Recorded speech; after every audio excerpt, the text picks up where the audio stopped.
So last year was a massive withdrawal of liquidity. All the money came out. The central banks were tightening rates. All the banks stopped lending money, all of that stuff. And it meant that all assets went down, and crypto goes down the most because it's the kind of longest duration, highest risk asset. So where are we now? So here we are right near the end of the rate hikes. The economy is probably going into recession, and pretty soon. And so what happens is the markets start to look forward and say, maybe they'll stop tightening liquidity and take the foot off our necks. And maybe things, because our job in financial markets, particularly in macro, is to live in the future. Looking around today is useless.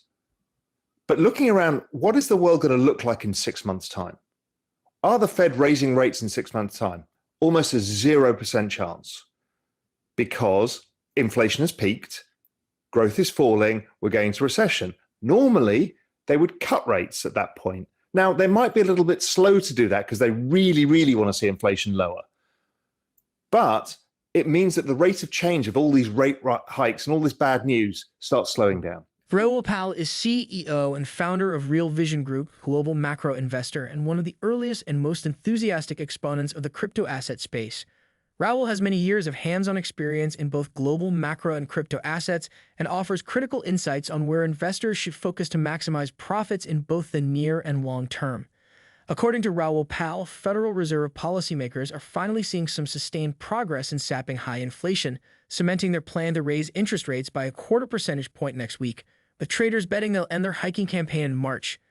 To the delight of investors across the cryptosphere, the price of Bitcoin has rallied over 53%. Bitcoin should still consolidate leading up to the Federal Open Market Committee decision, with risks to the downside if the Fed sticks to its hawkish mantra. Traditional markets were also slightly up, with the S&P 500 index up about 0.3%. Ether is up about 32%, while the CoinDesk Market Index is up 39%. In comparison, the S&P 500 and the Nasdaq Composite Index were up 6% and 10%, respectively. The current levels in derivatives suggest the market is optimistic, but at the same time not yet overheated, which could create grounds for the ongoing rally to persist. So we're already seeing this global money supply, and people can see me post this on Twitter from time to time, global money supply year on year and Bitcoin price year on year. They mirror each other. So when liquidity starts to come back in the system, prices start to rise again. So we're at that point, which is why I've been really interested. So in crypto, we've seen that. I thought June was the low, and it was in ETH, some stuff, other stuff, no. But the point being is we've thrown the worst possible news. Prices kind of stopped going down. And now we're starting to see liquidity when everybody else is saying, can't you see, you idiots, you're going into recession. How could you own JPEGs when you go into recession? The point being is our job is to look a little bit further into the future. So is what I hear you saying that right now what you think is priced in is recession, which means we need to be thinking the one step past that, which is recession lifting. Why did prices come down all year? Because they were pricing in recession. Now, if we're pretty much at the point of recession, they will price in recovery. The global markets have faced many challenges in 2022, with significant declines in value for the U.S. stock market, bond market, and cryptocurrency markets. Central bank moves to raise interest rates and tighten policies in order to combat rising inflation have reduced investors' willingness to take on risk and led to a decrease in speculative investments. This has had a negative impact on both traditional and emerging asset classes, including the highly volatile area of cryptocurrency. The macroeconomic pressures that caused a downturn in crypto markets had catastrophic consequences for crypto projects and businesses that were unprepared for a bear market. 2022 saw multiple catastrophic collapses, including Terra Luna, Three Arrows Capital, Celsius, FTX, and most recently, Genesis. Not only did these collapses hurt investors directly, but they damaged the trust people had in the crypto market as a whole. Despite a brutal bear market for digital assets spanning the entirety of 2022, cryptocurrencies have launched into 2023 with renewed vigor. Bitcoin posted its largest weekly gain in over 9 months, rocketing almost 13% up in 7 days at the beginning of January. This has investors asking whether 2023 will be a good year for crypto. I think we have a recency bias. So we talked about the Federal Reserve with their one ghost. My ghost. Right, the ghost of your generation is 2008. The ghost of my generation is 2000. All of these VCs who are a little bit older who are in their kind of 40s, they're like, oh my God, this is 2000 all over again. Tech crash, everything's going down 90%. Everybody else is like, well, obviously, what a recession means is that all the banks go bust, everything goes bust. That's not normal. My first recession was 1990. Stock market went down 28%, GDP growth contracted by 2%, house prices fell, and people got tipped out of jobs. Standard recession. Lasted a period of time, the world moved on. That's what I think we've actually got here, is a very ordinary recession driven by Federal Reserve raising rates and prices going up too fast, which means that people can't buy as much stuff because your wages aren't going as much. And so everything slows down. Where's the big imbalance, right? We don't have this, the banking system got sorted out a lot. They're just not allowed to lend as much money. So we don't have those imbalances. So it's very hard to see what's really going to blow up. Now, the bears who are still going, oh my God, this is the worst thing ever, are saying, well, earnings need to come down further. And therefore, we've got another leg lower. This is 2000 all over again.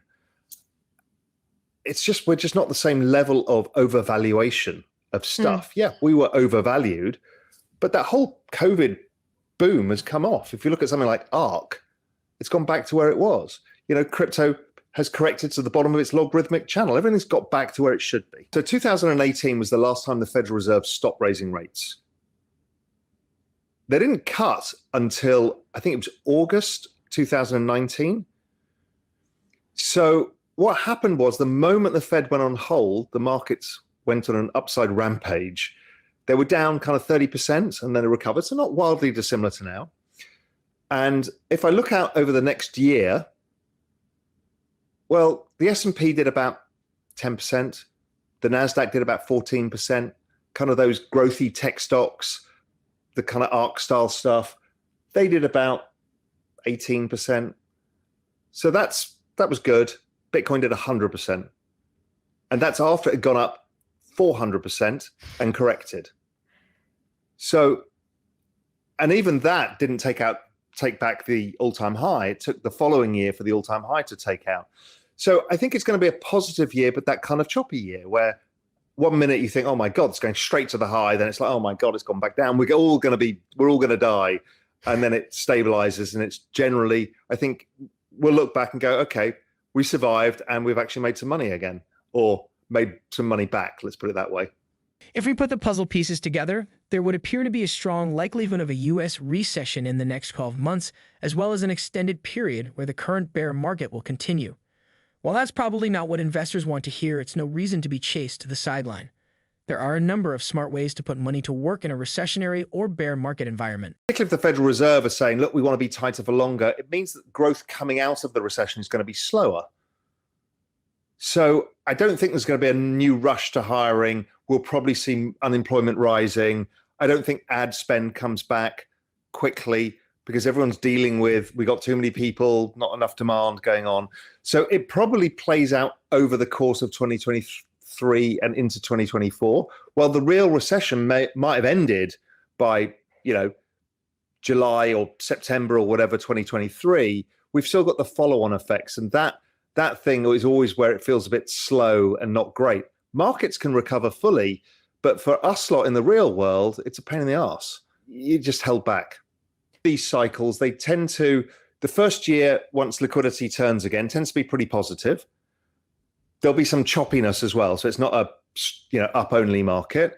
And then the year after that, when the Federal Reserve's dealing with now kind of sticky unemployment, growth that's not great, that's when they kind of tend to do a bit more QE, maybe chuck in another couple of rate cuts. And that's usually when the market goes, great, it's all over, and we go off to the races. So, it's not an instantaneous V shape.